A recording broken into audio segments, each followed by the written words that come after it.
et bienvenue dans Just 10 Minutes, l'émission qui va vous résumer la Corée en 10 minutes. J'y recevrai des personnalités qui ont vécu de près ou de loin au pays du Mattacham. Nous parlerons de leur travail, de leurs actualités, mais aussi de leur amour. Bref, de la Corée en règle générale. Je vais tout de suite accueillir notre invité du jour. Bonjour Lélia. Bonjour. Je ne sais pas si tu connais un peu le principe de l'émission de Just 10 Minutes. Alors j'en ai entendu parler. D'accord. Peut-être me le rappeler.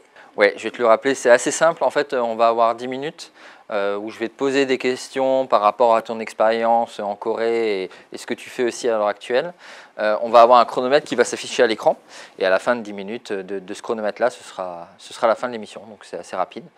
L'idée, c'est de faire un peu un tour de ton parcours et de ton regard sur la Corée. T'es prête ? C'est parti. Ok. Alors, première question que je pose à tous mes invités. Qu'est-ce qui t'a amené à t'intéresser à la Corée ? Alors, moi, quand j'étais déjà adolescente ou même voire avant, très jeune, en fait, je ne sais pas pourquoi vraiment, mais j'étais attirée par la culture asiatique. Comme beaucoup, je pense, c'était plutôt la culture japonaise. Et je sais pas, j'étais un peu fascinée par... ça me semblait être la culture la plus différente de la nôtre. Et donc, j'étais vraiment attirée par cette différence-là. Et puis, j'ai découvert, pareil, comme beaucoup d'adolescentes, je pense à mon époque, par la K-pop et les dramas. Et ça me vendait un monde un peu idéal et en tout cas différent du nôtre qui m'attirait beaucoup. Du coup, à 20 ans, j'ai décidé d'y aller en tant qu'étudiante en échange. Et là, ça a été une révélation. D'arriver à Séoul, j'étais à Séoul pendant 1 an et ça a été vraiment... je me suis sentie libre, je me suis sentie en sécurité, je me suis sentie chez moi d'un coup. Et donc, j'ai passé une année géniale et j'ai décidé d'y retourner après mes études. Et j'y suis restée donc pour y travailler pendant 3 ans. D'accord. Et du coup, est-ce que tu peux nous parler un peu plus de ton aventure en Corée, justement, par rapport au travail? Qu'est-ce que tu as fait là-bas? Comment tu as vécu la chose en règle générale? Oui, alors beaucoup de choses, mais j'y suis retournée d'abord du coup pour un stage de fin d'études, donc après avoir passé 1 an en échange où j'ai étudié le coréen principalement et puis d'autres matières à la fac, à l'université d'Iwa, qui est une université pour femmes. Et donc j'y suis retournée, j'ai fait un stage dans le milieu du cinéma et de la télé dans une petite boîte coréenne mais montée par un Français qui s'appelle Panda Media. Et ensuite, j'ai eu la chance, l'opportunité d'être l'envoyé spécial du magazine K-World qui se lançait à ce moment-là. Et donc, du coup, j'ai été leur relais en Corée pour faire le relais, la passerelle avec les journalistes coréens. Et puis, moi-même, du coup, je me suis retrouvée rapidement à écrire des articles, à interviewer, que ce soit des groupes de K-pop, écrire des articles sur le cinéma, sur la vie d'expat en Corée. Et je faisais tout ça en parallèle d'autres projets culturels, un peu dans le théâtre. On a fait un festival de théâtre, j'ai bossé pour une maison d'édition, l'Atelier des Cahiers. Et puis, je complétais les fins de mois en faisant un peu des choses dans le cinéma, de la figuration et en bossant dans un bar. Donc, c'était assez intense, mais c'était une liberté absolue hein, dans mon emploi du temps, dans ce que j'avais envie de faire et c'était vraiment génial. D'accord. Et justement, en fait, alors à la fois K-World et l'Atelier des Cahiers, mais peut-être un peu plus de l'Atelier des Cahiers, parce que je connais cette maison d'édition, mais je trouve que c'est une maison d'édition assez intéressante, et tu peux nous en parler un peu plus? Quelle est la spécificité justement de l'Atelier des Cahiers, et qu'est-ce que tu as fait toi pour eux en Corée, ou ce que tu fais d'ailleurs toujours pour eux en France? Alors, l'Atelier des Cahiers, c'est une maison d'édition indépendante qui a été créée en 2006 par Benjamin Joanneau, qui est un Français expatrié en Corée depuis peut-être 20 ans. C'est un des premiers expats français qui est resté là-bas. Et au départ, c'était une revue qui s'appelait Les Cahiers de Corée, qui était donc une revue sur la Corée en français. Et puis finalement, donc, ils ont créé cette maison d'édition et qui est super parce que c'est très éclectique dans les ouvrages qu'ils proposent. Ils proposent autant des romans ou des livres traduits qui sont du coup d'auteurs coréens qui traduisent en français et qui publient donc en France, autant des essais de recherche sur la Corée du Sud, la Corée du Nord, des livres de cuisine, tout récemment, on en a sorti un, des livres de Français qui s'intéressent à la Corée, qui ont eu des expériences particulières et qui ont envie d'écrire dessus. Et donc, du coup, voilà, c'est du contenu très différent et toujours de très bonne qualité sur la Corée et un peu plus globalement l'Asie du sud-est, nord-est. Et voilà, donc moi, je faisais la communication pour eux, en partenariat du coup avec Benjamin Joanneau, pour les derniers ouvrages qu'ils ont sortis. Ça fait combien de temps? Ça doit faire 1 an et demi peut-être que j'ai commencé à travailler avec eux. Et donc je faisais toutes les relations de presse et la communication sur les réseaux sociaux pour promouvoir les nouveaux ouvrages qu'on sortait. Mais du coup, les nouveaux ouvrages en France, c'est ça en fait que vous En sortez France, parce que du coup, ils sortent aussi en Corée, mais dans des librairies un peu spécialisées, parce que tous les ouvrages sont toujours en français. Donc là, moi, quand j'ai commencé, on sortait un guide malin sur la Corée pour justement vivre en Corée du Sud. C'est plusieurs étudiantes qui avaient écrit ce guide-là pour donner toutes les astuces pour justement, quand on débarque en Corée, pas être perdu, connaître tout ce qu'il faut savoir pour l'administration, pour trouver un logement, pour le téléphone, et puis aussi les meilleurs restos, les meilleurs plans pour boire un coup pas cher à Itaewon, enfin voilà, toutes ces choses-là.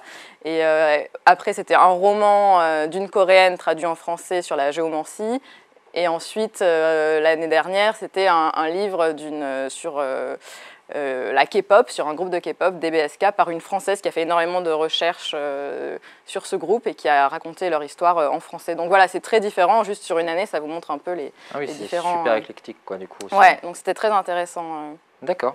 Et petite question aussi, je sais que tu bosses dans le milieu du cinéma pour un distributeur de films à l'heure actuelle. Ouais. Je pense que du coup, tu as un regard qui peut être intéressant sur le cinéma coréen. Alors déjà, est-ce que tu aimes le cinéma coréen?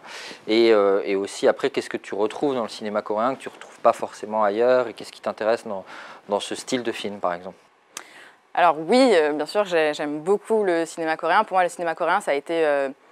un choc, une révélation avec Old Boy quand j'avais 14-15 ans. Et moi, le cinéma coréen, c'est très important dans le rapport que j'ai avec la Corée. Parce que, donc, justement, quand j'ai découvert la Corée, je devais avoir 14 ans, donc peut-être. Et donc, tout ce que je voyais dans la K-pop, dans les dramas, c'était un peu un monde qui me fascinait, mais qui était un peu aseptisé. C'était voilà, beaucoup de messages positifs, des contes de fées, d'amour, des clips très colorés. Et là, je découvre, du coup, peut-être 1 an après, Old Boy, de Park Chan-wook. Je ne sais pas si vous avez vu ce film, mais je le conseille à tout le monde. Et là, je découvre une Corée très noire, complètement torturée.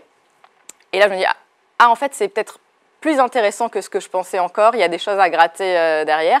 Et là, du coup, j'ai regardé énormément de thrillers coréens qui avaient beaucoup de succès en France à ce moment-là. Et là, le cinéma coréen a encore beaucoup de succès. Et c'est vrai que les films qui nous parvenaient en France dans les festivals et qui avaient du succès dans le public français, c'était surtout ce genre de thriller très noir, à suspense, avec la vengeance, beaucoup de violence.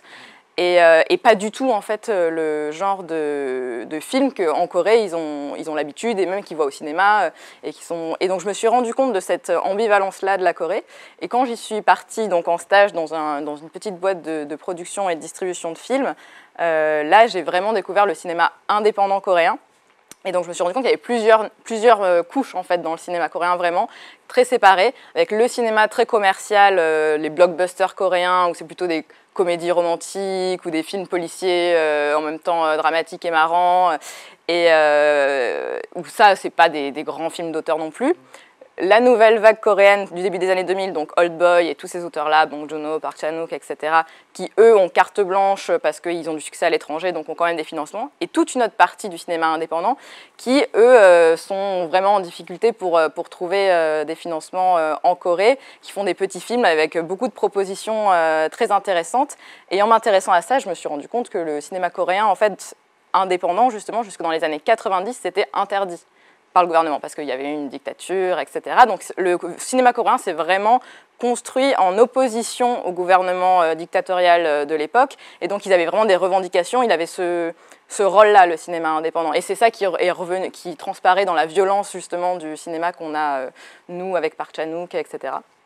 Et ça, j'ai trouvé ça vraiment fascinant, et encore aujourd'hui, c'est ce qui m'intéresse beaucoup. Ouais. C'est une patte différente de ce que tu vois dans les autres films indépendants d'autres pays. Il y a vraiment une patte un peu coréenne de ce point de vue-là. Oui, il y a vraiment un dynamisme, il y a une vraie passion du cinéma.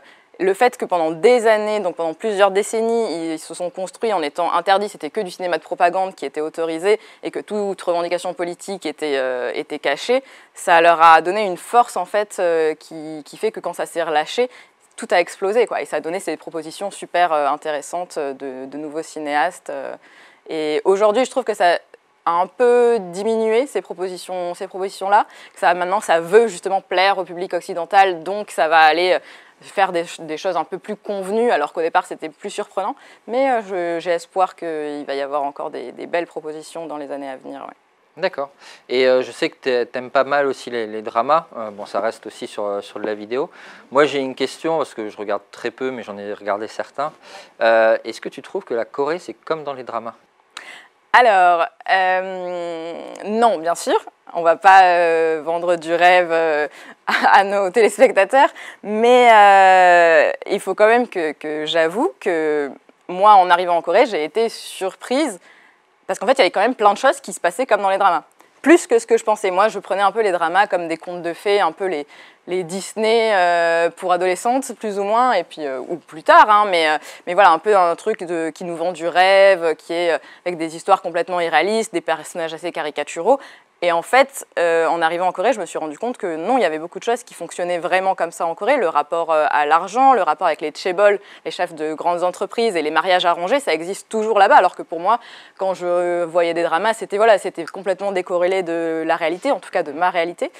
Et donc si, en fait, il y a vraiment quand même toute cette partie-là qui est vraie. Puis un exemple tout bête, mais dans les dramas, quelque chose qui m'énervait le plus haut point, c'était de voir dans une ville aussi immense que Séoul, les personnages qui se croisent tout le temps par hasard. Je disais, mais ça n'a pas de sens. C'était fantastique. Et en fait, à Séoul, c'est vrai que la ville a beau être immense, tu croises tout le temps, tu te retrouves par hasard avec des gens que tu avais croisés la veille et que tu retrouves par hasard à l'autre bout de Séoul. Et j'avais vraiment cette sensation qu'il y avait des choses très à la drama en Corée.